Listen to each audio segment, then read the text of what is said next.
Bitcoin ने $42,000 की resistance को ब्रेक किया है और इस टाइम बिटकॉइन की जो प्राइस है वो 42,400-500 के पास चल रही है। और डेली के टाइम फ्रेम में आप देखें बिटकॉइन ने लगातार 3 बड़ी कैंडल्स बनाई हैं और जो मैं आपको बता रहा था कि ये जो कैंडल है ये बड़ी इंपॉर्टेंट है और देखें बिटकॉइन ने कैसे रिकवरी की है यहाँ पे। अब इस वीक में अगर बिटकॉइन की प्राइस $43,000 के ऊपर अगर क्लोज होती है तो यहाँ से हम बिटकॉइन की एक अच्छी रिकवरी भी देख सकते हैं। अगर बिटकॉइन 43-44 को ब्रेक नहीं भी करता तब भी आपको पता है हमारा जो हाविंग है वो आ रही है और हम ऑलरेडी बिटकॉइन का जो बुल रन है उसकी तरफ हम मूव कर रहे हैं। तो इसमें अप एंड डाउन जो है आते रहते हैं, कंसोलिडेशन भी आती रहती है। तो भाई अगर अभी तक आपने अली इकबाल क्रिप्टो आर्मी को ज्वाइन नहीं किया, चैनल को सब्सक्राइब कर ले, वीडियो को लाइक कर लें। और भाई बिटकॉइन की 2024 में प्राइस क्या रह सकती है, 2024 के बड़े कैटलिस्ट क्या हो सकते वो आपके साथ शेयर करने हैं। लेकिन उससे पहले XRP की जो ETF पूछ रहे थे भाईजान, जो ETF एनालिस्ट है उनका ये ख्याल है कि XRP का स्पॉट ETF लॉन्च होने से पहले XRP का फ्यूचर ETF अप्लाई होना चाहिए, उसको लॉन्च होना चाहिए। और इसमें आपको पता है ब्लैक रॉक ने पहले ही कह दिया था कि उनका अभी XRP का ETF लॉन्च करने का, अप्लाई करने का कोई प्लान नहीं है। और जिस तरह आपको पता है कि SEC और रिपल का पहले केस चल रहा है। तो ये 2-3 बड़ी चीजें हैं, जब तक इनका केस क्लियर नहीं होता, जब तक इनका फ्यूचर ETF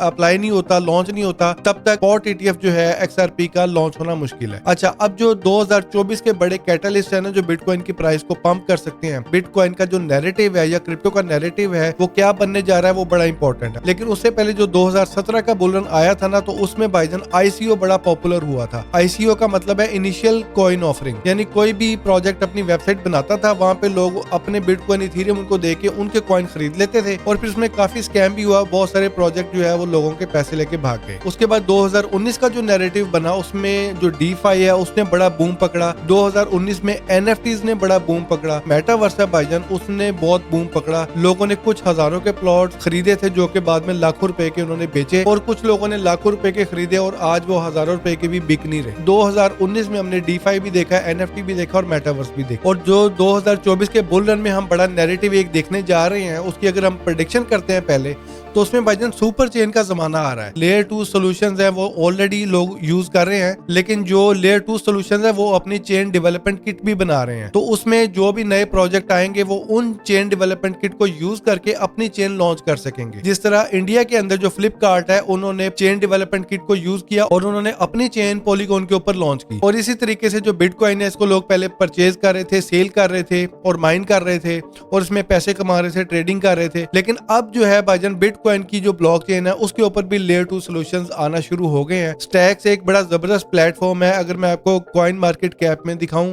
तो जो स्टैक्स है वो ऑलरेडी देखें 40 नंबर पे आया हुआ है। तो ये जो है ये सोल्यूशन प्रोवाइड कर रहा है बिटकॉइन की ब्लॉकचेन के ऊपर अगर किसी ने अपने प्रोजेक्ट को लॉन्च करना है। 2024 का जो साल है क्रिप्टो मार्केट के लिए एक एडॉप्शन का साल है और क्रिप्टो के ऊपर बहुत सारी लेजिस्लेशन भी होंगी, कानून भी बनेंगे। खैर भाईजान, जो अभी हमने पिछले लास्ट वीक में बिटकॉइन की प्राइस देखी है तो बिटकॉइन का मार्केट कैप बड़ा एकदम ड्रॉप हुआ था, लेकिन अब ये देखिए मार्केट कैप जो बिटकॉइन का है उसमें इंप्रूवमेंट आनी शुरू हो गई है और इसी वजह से हमने बिटकॉइन की जो प्राइस है वो दोबारा रिकवरी देखी है बिटकॉइन की प्राइस में। और बिटकॉइन की अगर हम वेल ट्रांजैक्शन देखते हैं तो आप ये देखें पिछले वीक हमने लगातार बिटकॉइन की वेल ट्रांजैक्शन में इजाफा देखा है। अभी वीक क्लोज होने जा रहा है, आज संडे है, कल मंडे है, कल से नया वीक शुरू होगा और कल से अगर ग्रे स्केल ने अपने आउटफ्लो को कम कर दिया, बिटकॉइन का बियर प्रेशर है वो भी कम होता हुआ नजर आएगा। माइनर है इन फ्यूचर हाविंग के बाद उनकी कॉस्ट भी ऊपर चली जाएगी बिटकॉइन को माइन करने के लिए। और हाविंग में आपको पता है 2-3 महीने रह गए हैं तो माइट भी जो माइनर्स हैं वो भी अब अपने बिटकॉइन को सेल करना कम कर दें। लेकिन अभी पिछले हफ्ते हमने देखा कि माइनर्स ने काफी बिटकॉइन को दोबारा सेल भी किया था। लेकिन अभी ये देखना है कि अगले वीक में अगर ग्रे स्केल अपने आउटफ्लो को कम करता है, ग्रे स्केल बिटकॉइन को डंप करना कम करता है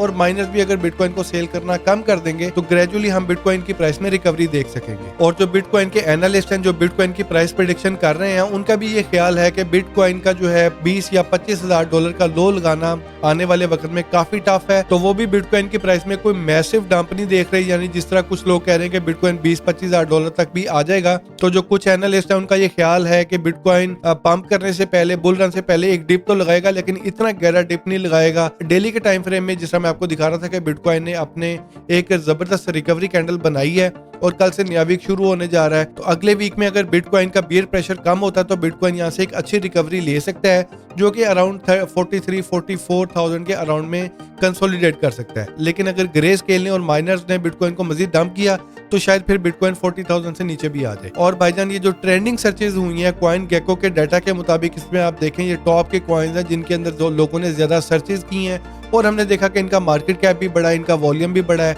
जिस तरह अभी आर्ट और मांटा, ये आपको पता है ऑलरेडी ट्विटर के ऊपर ट्रेंडिंग भी चल रहा था। तो बोंक आपको पता है कि सोलाना का मीम कॉइन है, मैटिक के अंदर भी अब वॉल्यूम लग रहा है, और ARB, ज़िग और टिया, तो पिछले दिनों लोगों ने इन कॉइन्स को ज्यादा सर्च किया है। तो मैं आपके साथ क्रिप्टो की सारी वीडियोस शेयर कर रहा हूं। तो अगर अभी तक आपने अली इकबाल क्रिप्टो आर्मी को ज्वाइन नहीं किया, चैनल को सब्सक्राइब कर लें, वीडियो को लाइक कर लें, और मैं मिलता हूं आपसे अगली वीडियो में guys. Until then take care, peace out.